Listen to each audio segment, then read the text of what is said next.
O Partido Novo é um partido novo. É um Sim, partido sim. novo, bem novo, né? É um bebê. Foi criado quando? O Novo ele foi fundado em 2011 e ele recebeu o registro em 2015, setembro de 2015, né? Outubro de 2015. Então nós participamos da primeira eleição em 2016 e a segunda eleição agora em 2018. E vamos para a terceira agora em 2020, né? E eu concordo com algumas coisas que o Paulo disse, e é justamente por concordar com algumas delas que eu sou obrigado a discordar de outras. Nós somos um país com bastante diversidade, nós somos diferentes mesmo. Não adianta a gente querer impor uma igualdade às pessoas. E essa igualdade que eu digo, Paulo, não é em relação à questão de oportunidades, né? Eu acredito que todo mundo deve ter a sua oportunidade. Sim.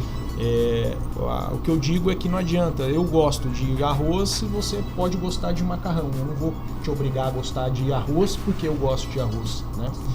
Então eu entendo que as pessoas elas são diferentes e é justamente por isso que não adianta a gente querer forçar que elas sejam exatamente iguais. Onde a gente viu isso acontecer, é notório que não deu certo. Então por isso que não tem como defender essa questão em si.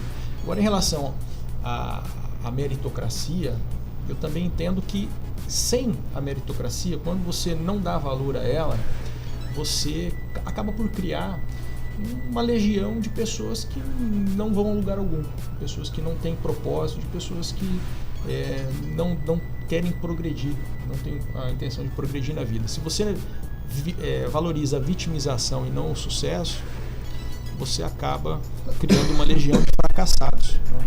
Então, a pessoa que trabalha, que se esforça, ela merece ter o reconhecimento disso. Assim como aquela pessoa que eventualmente não tenha tido a oportunidade de fazer algo, ela também merece ter uma qualificação para que ela possa fazer aquilo lá.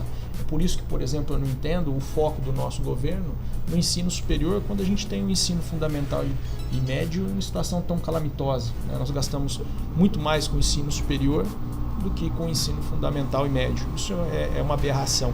Aí chega na hora de fazer a faculdade, o pobre paga a faculdade para o rico, porque todo mundo paga imposto. Por mais que algumas pessoas tenham lá isenção de imposto de renda, ele não é o único imposto. Na água aqui que o nosso amigo Castro está bebendo tem 40% de imposto. O pobre também bebe água, né? E uma parte dessa água do ICMS vai para custear a USP, vai para custear a Unesp. E aí você coloca lá, em geral, o rico para estudar, né? Então eu entendo que algumas políticas, e elas são meritocráticas, né, porque exigem a contrapartida da pessoa em estudar, em entregar resultado, como por exemplo o ProUni, que não é invenção do PT, já vem desde lá, era a tal da Bolsa, tinha um outro nome no regime militar, né? Mas são institutos meritocráticos. Assim como, na minha opinião, um programa como o Bolsa Família, em que você entrega o dinheiro para a pessoa e dá a ela a responsabilidade do bom uso desse dinheiro, ele é mais interessante do que o Estado montar uma rede de supermercados e entregar um vale para cada um ir lá no supermercado retirar esse dinheiro, né? O que não pode acontecer é isso daí ser utilizado como um instrumento de compra de voto, como um instrumento de promoção do político. Aquele tal, olha, tá aqui, enquanto eu tiver no cargo, você vai ter o que comer.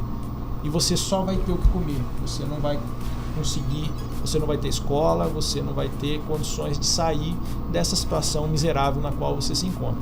Então, nesse sentido, se você não valoriza a meritocracia, que vem por meio da qualificação, que vem por meio da melhoria em si das condições de vida da pessoa, mas não algo que seja imposto a ela, nem que seja dado a ela, mas que ela tenha que ter algum esforço para conseguir, por menor que seja, não se torna uma política sustentável, né? Não sou fã do nosso governador, tenho severas críticas à conduta dele, mas é inegável que o trabalho que foi feito na cidade de São Paulo, iniciado na gestão dele, de rever a estrutura dos abrigos para o pessoal de rua, de tornar o funcionamento diurno dos abrigos que antes eram só noturnos, de criar estacionamentos para as carrocinhas dos catadores de material reciclável, para criar canis e gatis para o vira-lata, né, do morador de rua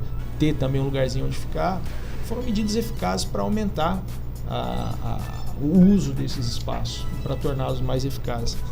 E o dinheiro público, ele sai do nosso bolso, ele não cai do céu, né? Então ele tem que ser sempre muito bem utilizado, assim como nós procuramos fazer com o nosso dinheiro, para que ele entregue o maior resultado possível. Eu sonho com um dia em que a eficiência no serviço público vai ser regra, porque hoje, quando existe, né, e é muito raro isso, ela é praticamente a exceção. Gostaria de responder aqui uma pergunta. Eu até aproveitar da Aline. Isso, Aline Scarelli. Olá, boa tarde. Uma pergunta para o Divaldo. Ela falou: o Novo defende primordialmente ideias liberais e a redução substancial do Estado. Como defender menos Estado sendo funcionário público do INSS? Essa é uma pergunta personalíssima, né? Mas eu gosto de responder essas perguntas também. O Novo, ele defende sim a diminuição do tamanho do Estado para que as pessoas tenham a sua liberdade de escolha, né? Você escolher o que fazer com o seu dinheiro, em vez do Eduardo Cunha, por exemplo, escolher o que vai fazer com o seu fundo de garantia, né? Então nós vimos como que o Eduardo Cunha fez as escolhas do fundo de garantia. Foi emprestar para a JBS, foi emprestar para tantas empresas aí que a Lava Jato mostrou o que estava por trás desse dinheiro, né? Você recebe 3%, a empresa paga 5, 6, e se você quiser pegar o dinheiro do fundo de garantia para comprar a sua casa, você paga 9. Né? Você que é dono do dinheiro. Então esse é mais um exemplo de que o dinheiro não está servindo ao cidadão, ao dono do dinheiro, está servindo ao administrador. Existe um projeto nesse sentido do deputado Gilson, lá de Santa Catarina, também do Novo, Gilson Marques, que ele dá à pessoa a liberdade de escolher onde ela vai investir o dinheiro do fundo de garantia dela. Então esse é um exemplo da diminuição do poder do Estado, da diminuição do poder do político, do aumento do poder do cidadão, que é uma ideia na qual eu acredito. Em relação o Novo, ele não é um partido liberal, ele é um partido que tem o propósito de contribuir para a melhoria de vida das pessoas, e a maior parte das ferramentas liberais, no nosso entendimento, serve para isso. Tá? Até essa a minha pergunta: qual que é a diferença do Novo para os outros partidos? Olha, você acha? Tem bastante diferença, né? Tem bastante Porque diferença. O Partido Novo veio com o Novo, ele defende, ser diferente dos outros. O Novo, né? ele defende claramente a liberdade das pessoas de fazerem as suas escolhas. Tá? Não o dinheiro é meu, eu vou escolher o que fazer com ele. Eu não vou dar para um político escolher o que fazer com o dinheiro. Tá? É evidente que existem, e aí tem muita gente que faz confusão. Mas então o Novo quer que a assistência social vá para o espaço. Não é isso, não. Tem que existir assistência social, porque tem pessoas que não têm, em determinados momentos especialmente, condição de sair de uma situação de miséria. Né? E nós temos que combater a miséria, sim. Nós temos que combater, porque não há como viver existindo miséria. Tá? Agora, a diferença que eu vejo é na forma de combater a miséria. Você combate a miséria dando à pessoa... Vou citar novamente um exemplo que aconteceu, um projeto chamado Trabalho Novo, que foi implantado na cidade de São Paulo pelo secretário Felipe Sabará. Ele é um projeto que acolhia as pessoas, e aí você tem que ter um centro de acolhimento que seja atrativo para as pessoas. Por isso o canil, por isso o estacionamento de carrocinha. Então a pessoa estava lá todo dia. Aí você consegue entender quem é a pessoa e adotar medidas específicas para o desenvolvimento daquela pessoa. Qualificação profissional. E nisso daí, em 2 anos, foram 3.500 pessoas em situação de rua que tiveram emprego, que é a melhor política social. Porque quando a pessoa tem um emprego, ela ganha o dinheiro dela, ela não precisa do favor de ninguém. Né? Muito menos do favor do político, que sempre é vinculado ao voto. Então a pessoa ela ganha a liberdade de escolha dela.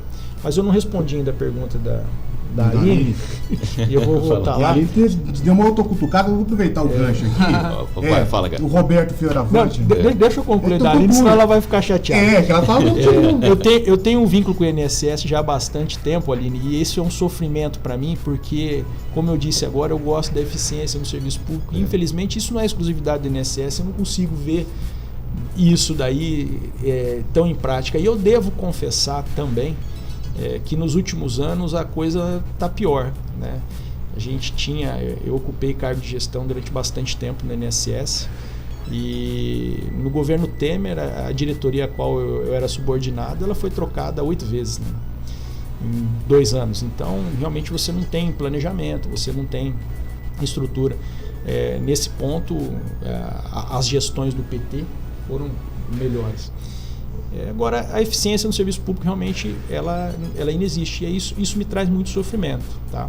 Agora, o fato de ser funcionário público ou não, isso daí é indiferente. Né? O Estado ele tem que existir, existem funções que não há outra forma de serem executadas. A segurança pública é uma delas. A Previdência Social, eu confesso que eu tenho minhas dúvidas, viu, Aline? Mas o Estado ele tem que existir de alguma forma. O que eu sou contra é a ineficiência, é o inchaço, é a falta de produtividade. Porque isso tudo é custeado por todos nós, é custeado pelo cidadão, que é a fonte de dinheiro do Estado, é o nosso bolso. Né? E eu gostaria muito que essa fonte fosse melhor respeitada. Divaldo, você me permite, Ricardo, até para fazer algumas colocações em relação ao que o Divaldo colocou.